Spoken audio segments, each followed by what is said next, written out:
Hello, and welcome back to the channel. I'm Dr. Jocelyn, and in my 5 years of work focusing on men's relational health, one statistic comes up again and again. The vast majority of divorces, around 80%, are filed by women. This leads to a painful, fundamental question, often asked by the husband who feels blindsided. Why do men seem to have the endurance for till death do us part, while many women seem to have an endurance limited by their emotions like unhappiness or boredom? Today, we are going to dive into the deep psychological reasons behind this trend.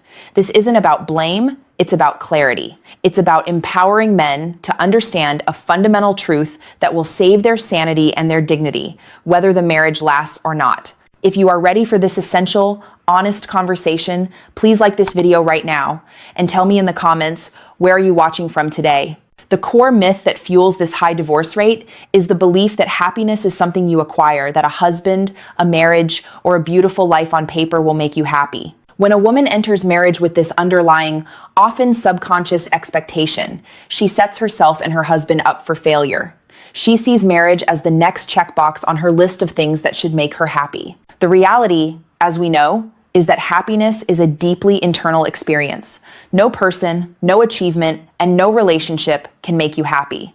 It is a responsibility you hold for yourself. When a woman realizes the marriage is hard, or that her husband cannot fill her internal void, she runs not because the marriage is necessarily bad, but because she is mistakenly looking for external solutions to an internal problem. In my 5 years of practice, I've seen the toll this misplaced expectation takes on good men. You spend years throwing your love, effort, and attention into what feels like a bottomless pit, convinced that if you just do one more thing, write one more note, speak her love language, or schedule a special date, she will finally be happy. Here is the truth you need to internalize for your own wellness. You are not the source of your wife's unhappiness. There is nothing you can do or stop doing that will make her happy, because her happiness is determined by her own internal choices, commitments, and relationship with herself. Trying to be the source of her happiness is a burden that will crush your spirit and lead to deep resentment on both sides.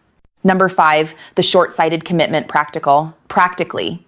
Viewing the wedding as the goal rather than the start of a lifetime commitment requiring daily effort and emotional endurance. Emotionally, when things inevitably get difficult or boring, the instinct is to flee, because there was no internal understanding that marriage requires work. The responsibility becomes externalized. The marriage is broken, instead of, my commitment is weakening. Number 4, the loss of internal purpose, emotional. Practically, letting go of hobbies, meaningful pursuits, or personal goals outside the marriage once the happily ever after structure is achieved. Emotionally, when a person is bored with themselves and has outsourced their identity to the relationship, they project that internal emptiness onto their partner. Boredom with life becomes misdiagnosed as boredom with the marriage. Number 3, entitlement to emotional fulfillment, dignity. Practically, prioritizing one's own feelings of unhappiness or boredom above shared commitments and responsibilities, including children and financial stability. Emotionally, this is rooted in an entitlement mindset, the belief that one deserves constant emotional uplift. This misguidance often leads to the destruction of the family unit in pursuit of happiness elsewhere, which rarely materializes. Number 2, the cognitive dissonance trap, psychological. Practically, leaving a good partner only to encounter the same unhappiness or worse problems in the next relationship. This is why second and third marriages fail at even higher rates. Emotionally, it is a denial of the truth that wherever you go, there you are. The problem is incorrectly identified as the marriage or the husband, avoiding the painful truth that the unresolved issue lies within the individual. Number 1, retirement from self-commitment, biological, self-worth. Practically, the man keeps pouring effort into the empty bucket of his wife's unhappiness, trying to earn love or change her mood. Emotionally, this erodes his self-respect. Constantly begging for approval destroys his inner anchor.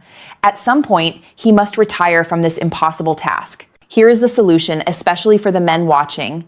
You must take back your power and sanity by retiring from the role of your wife's happiness manager. Retire the martyr role. Stop doing loving, thoughtful things because you hope they will make her happy or stop complaints. Do them only as a true expression of who you are. If you do them for her response, you will be disappointed every time. Affirm your own value. Every time you catch yourself monitoring her mood, repeat silently, I am not the source of her unhappiness. I am responsible only for my own character and commitments. This breaks the cycle of emotional codependence. Find your own purpose. Reinforce the things that give you meaning, your career, fitness, hobbies, friendships. Building your own internal world strengthens your self-respect, which is the most enduring and attractive quality a man can possess. To the man watching, you are not responsible for stabilizing your wife's inner world. You are responsible only for the integrity of your actions. Release the unfair burden you've been carrying. When you commit to your own happiness, when you cultivate a healthy relationship with yourself, you stop seeking validation from someone who cannot provide it. You stand stronger, steadier, and more at peace. That strength gives you freedom and the capacity to navigate whatever your marriage faces next. Remember, happy, grounded men have healthier marriages. Your self-work is the greatest gift you can give your relationship. If this message helped you shed that unfair burden, please subscribe to the channel right now. We cover men's emotional health every week. For women who recognize the need to develop an internal sense of happiness and self-worth, the Happiness Program is the solution to stop the cycle of emotional running. And for the good men who want a constructive process to rebuild strength and confidence, the Marriage Rescue Course for Good Men Only is waiting for you. You can find the links to apply for a free course consultation with me in the description below. Thank you so much for watching. Take responsibility for your joy and never apologize for your strength. I look forward to seeing you soon.